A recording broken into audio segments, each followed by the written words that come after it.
Assalamualaikum warahmatullahi wabarakatuh.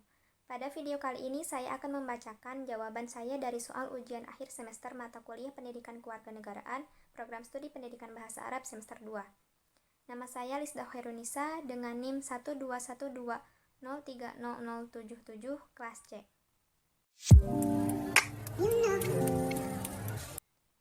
Islam dan hak asasi manusia sejatinya tidak dapat dipisahkan satu sama lain karena misi Islam sendiri adalah mengembalikan manusia kepada fitrahnya atau hakikat asasinya sebagai makhluk religius. Keberpihakan Islam pada kebebasan manusia secara spiritual dan politik membenarkan klaimnya sebagai rahmat bagi seluruh alam. Hak asasi manusia merupakan sebuah wacana yang pada awalnya belum dikenal dalam Islam. Namun secara normatif dapat dikatakan bahwa Islam tidak bertentangan dengan hak asasi manusia. Artinya, ajaran-ajaran Islam pada dasarnya sejalan dengan motivasi hak asasi manusia. Hal ini dapat dilihat dari nilai-nilai yang terdapat dalam Islam maupun hak asasi manusia. Nilai-nilai dalam Islam dan hak asasi manusia mempunyai beberapa kesamaan, antara lain dalam hal nilai persamaan, kebebasan, keadilan, dan nilai-nilai lain yang bersifat fundamental. Namun demikian, karena nilai-nilai yang terdapat dalam keduanya masih bersifat universal, maka terdapat perbedaan persepsi dan interpretasi terhadap nilai-nilai tersebut. Misalnya, makna kebebasan beragama mempunyai pengertian yang berbeda antara Islam dengan hak asasi manusia. Demikian juga dengan beberapa implementasi nilai universal tersebut. Ada banyak aspek yang menjadikan titik perbedaan persepsi dan interpretasi. Aspek budaya menjadi alasan beberapa kalangan umat Islam untuk menolak konsep hak asasi manusia yang berasal dari Barat. Perbedaan ini mencakup interpretasi berkaitan dengan kebebasan, persamaan, dan keadilan. Hak asasi manusia memandang bahwa prinsip kebebasan harus diberlakukan secara mutlak tanpa batas, sementara Islam tidaklah demikian.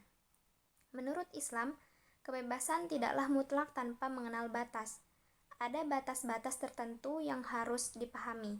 Kebebasan manusia tidaklah berarti bahwa boleh bertindak semaunya.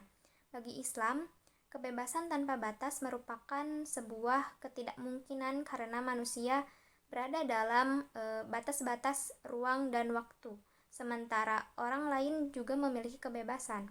Karena itulah tidak seorang pun berhak memaksakan kehendaknya atas orang lain. Sebagai contoh, Islam dan hak asasi manusia sama-sama mengakui kebebasan beragama sebagai prinsip dasar. Islam memberikan jaminan kebebasan beragama ini sebagaimana disebutkan dalam Al-Quran Surat Al-Baqarah ayat 256. Interpretasi kebebasan dalam Al-Quran tersebut terimplementasi dalam dokumen UIDHR 1981 artikel 10 yang berbunyi, setiap orang mempunyai hak untuk mengikuti hati nurani dan beribadah sesuai dengan agama yang diyakininya.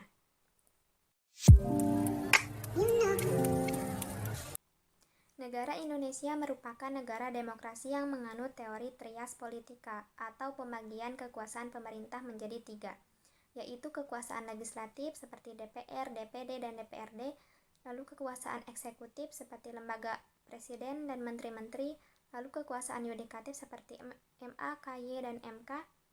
Kekuasaan dibagi 3 agar tidak ada penyalahgunaan kekuasaan, karena jika negara dipimpin fokus pada satu orang, tentunya kekuasaan akan dominan dan mensejahterakan kalangannya terlebih dahulu.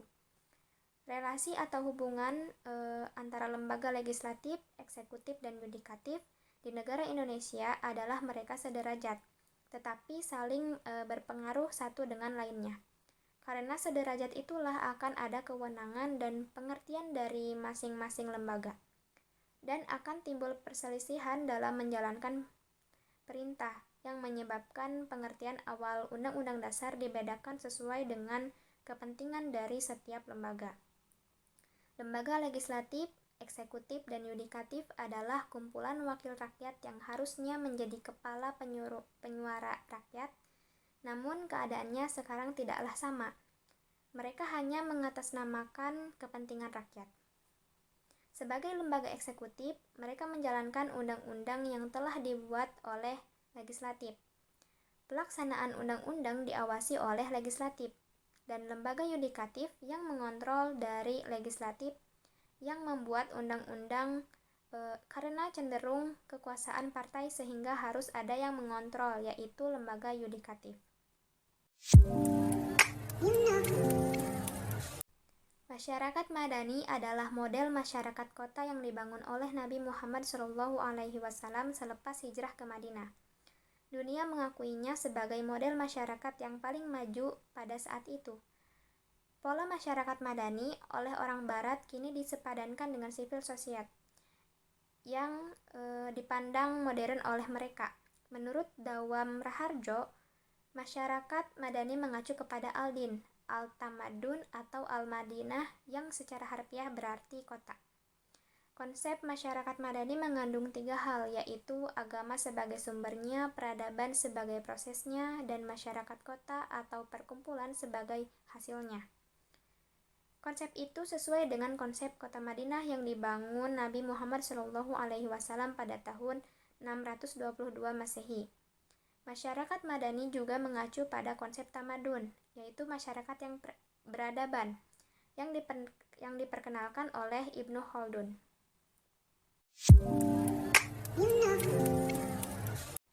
Ada beberapa upaya efektif untuk melakukan mitigasi radikalisme kepada para pemuda menurut Kementerian Agama, di antaranya cara yang pertama dengan membentuk tim cyber anti radikalisme dan anti narkoba. Cara yang kedua dengan mereview kegiatan atau program yang tidak prioritas dan menggantinya dengan kegiatan anti-radikalisme. Cara yang ketiga mensosialisasikan ajaran agama yang santun, saling menghargai, saling menghormati, damai, toleran, hidup rukun, menerima keberagaman dan kemajemukan, memiliki rasa cinta tanah air dan bela negara, serta ajaran agama yang rahmatan lil alamin.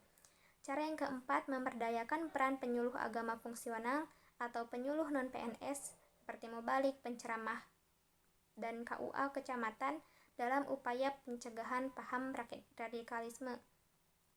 Cara yang kelima memperdayakan lembaga pendidikan agama formal seperti RA, BA, MI, MTS, dan MA maupun lembaga pendidikan agama non-formal seperti TKQ, TPQ, DTA, dan pondok pesantren dalam upaya pencegahan paham radikalisme kepada santri dan siswa. Cara yang keenam, pembinaan agama bagi siswa di sekolah-sekolah melalui guru pendidikan agama untuk mencegah masuknya paham radikalisme. Cara yang ketujuh, dengan menjalin hubungan koordinatif dengan lembaga atau ormas keagamaan Islam, Kristen, Katolik, Hindu, Buddha, dan Konghucu dalam upaya mencegah paham radikalisme. Cara yang kedelapan, bermitra dengan tokoh agama, tokoh masyarakat, dan FKUB dalam mewujudkan kerukunan agama.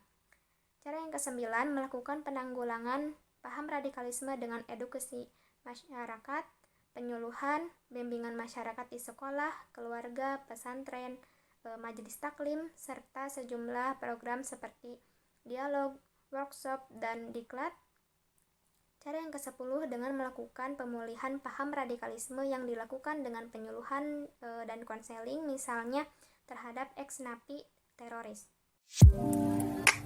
Mungkin sekian yang dapat saya sampaikan, kurang lebihnya mohon maaf. Itu adalah jawaban saya dari soal ujian akhir semester mata kuliah Pendidikan Kewarganegaraan Program Studi Pendidikan Bahasa Arab semester 2. Terima kasih atas perhatiannya. Wassalamualaikum warahmatullahi wabarakatuh.